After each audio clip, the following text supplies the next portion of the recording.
Bill Gates, fondateur de Microsoft et pionnier de la micro-informatique, a connu dans les années 2000 un succès fulgurant notamment grâce à Windows, son système d'exploitation. Si aujourd'hui Bill Gates n'est plus aux commandes de Microsoft, il n'en reste pas moins le milliardaire le plus actif de notre décennie.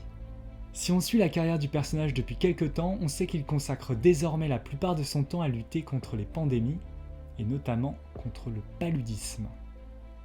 Depuis son départ opérationnel de Microsoft en 2008, autant dire clairement, Bill Gates a dépensé des centaines de millions de dollars chaque année dans la recherche et les programmes de vaccination. Mais il semblerait que depuis quelques temps, ses préoccupations ont évolué. Lui qui aime le challenge intellectuel, Bill Gates s'intéresse dorénavant à la crise climatique que toute l'humanité tente d'endiguer. Pour tenter de répondre à cette problématique, Bill a récemment collecté pas moins de 1 milliard de dollars pour financer des technologies vertes qui semblent les plus prometteuses. Et parmi les solutions engagées, la captation du CO2 présent dans l'air semble être une option privilégiée. C'est d'ailleurs en Islande que la plus grande usine de captage et de stockage du CO2 baptisée Orca vient tout juste d'être lancée. Le processus est en somme assez simple à comprendre, l'usine est équipée de 12 ventilateurs qui aspirent l'air. Le CO2 est ensuite filtré, chauffé pour être séparé de l'air. Le dioxyde de carbone est ensuite mélangé à de l'eau pour être injecté à 1000 mètres de profondeur dans le basalte où il se transformera en roche d'ici 2 ans. Alors je vous l'accorde, la technologie est très prometteuse mais à terme, elle n'a pas vocation à éliminer toutes nos émissions à gaz à effet de serre. Pour rappel, nous émettons entre 40 et 50 milliards de CO2 chaque année. Et une telle quantité serait techniquement et financièrement impossible à capturer. Dans cette course à la réduction de nos émissions, l'hydrogène est également souvent cité. Ce gaz utilisé dans divers secteurs industriels, comme la chimie, la pétrochimie, la métallurgie, n'émet pas de CO2 lorsqu'il est utilisé. Mais c'est la manière dont il est habituellement fabriqué qui en génère beaucoup.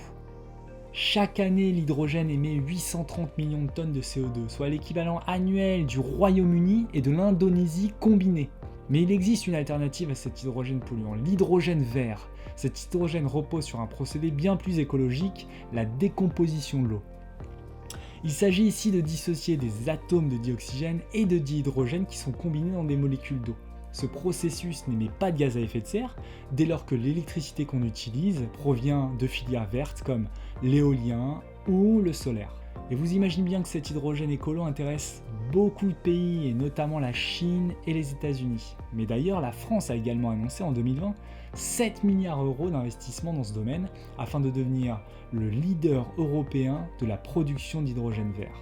Cette technologie pourrait très certainement constituer une solution d'appoint. Car rappelons-le, le coût de production de cette énergie est 4 fois supérieur à celle de l'hydrogène gris, qui lui reste malgré tout très polluant.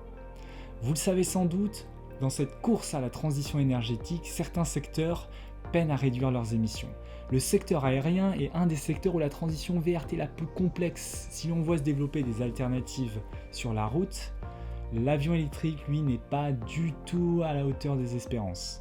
Le problème qui se pose est celui de la densité énergétique. Les batteries sont largement inférieures à celles du carburant. De ce fait, beaucoup de chercheurs portent leur espoir sur de nouveaux types de batteries ou sur les biocarburants, une alternative au kérosène. Mais l'utilisation du biocarburant, qui semble être la solution miracle du secteur aérien, fait face à un problème de taille, celui de la production en masse. Car même si un jour nous parvenons à réaliser des trajets avec 100% de biocarburant, il est aujourd'hui impossible de déployer cette solution à très grande échelle, tant les volumes de production sont faibles. La production mondiale de biokérosène devrait atteindre 3 milliards de litres d'ici 2025, ce qui représente à peine 1% de la consommation mondiale du secteur aérien. Et enfin, le stockage d'énergie renouvelable représente à lui seul le plus grand défi de notre décennie. Aujourd'hui, pour faire face à des pics de consommation électrique, nous utilisons des énergies fossiles telles que des centrales à charbon ou à gaz. Les énergies dites renouvelables, comme l'éolien ou le solaire, ont une production si intermittente qu'il est difficile de les utiliser dans le cas d'un pic de consommation électrique. C'est pourquoi Bill Gates scrute avec intérêt les approches inspirées du stockage hydraulique. Vous le savez, l'énergie excédentaire qui est produite à un instant T est utilisée pour pomper de l'eau et faire remonter dans un bassin en hauteur. Lorsqu'un pic de consommation est détecté, l'eau est relâchée et produit de l'électricité en actionnant des turbines. Et Bill Gates propose même de remplacer l'eau par des blocs de béton. Concrètement, lorsque l'énergie verte dépasse les besoins, elle est utilisée pour alimenter une grue qui hisse les blocs de 35 tonnes en hauteur. Quand la demande est de nouveau là, ces blocs très lourds sont redescendus, ce qui alimente un alternateur. Et bien que l'ancien patron de Microsoft planche sur le sujet depuis quelques années, d'autres grands noms de la tech réfléchissent eux aussi au problème.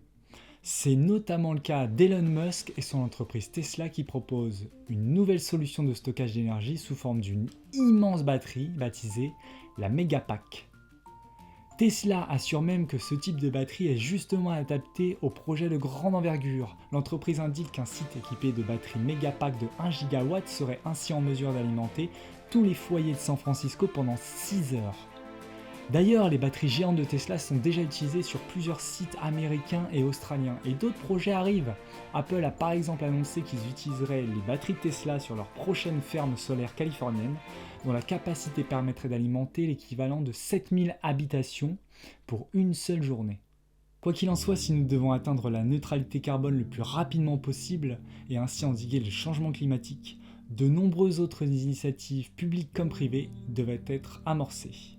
Et même si aujourd'hui, nous n'avons pas encore trouvé de solution parfaite pour remplacer durablement les énergies fossiles, toutes ces initiatives nous permettront, espérons-le, d'aboutir à des solutions viables, car au bout du compte, la survie de l'humanité semble déjà très engagée.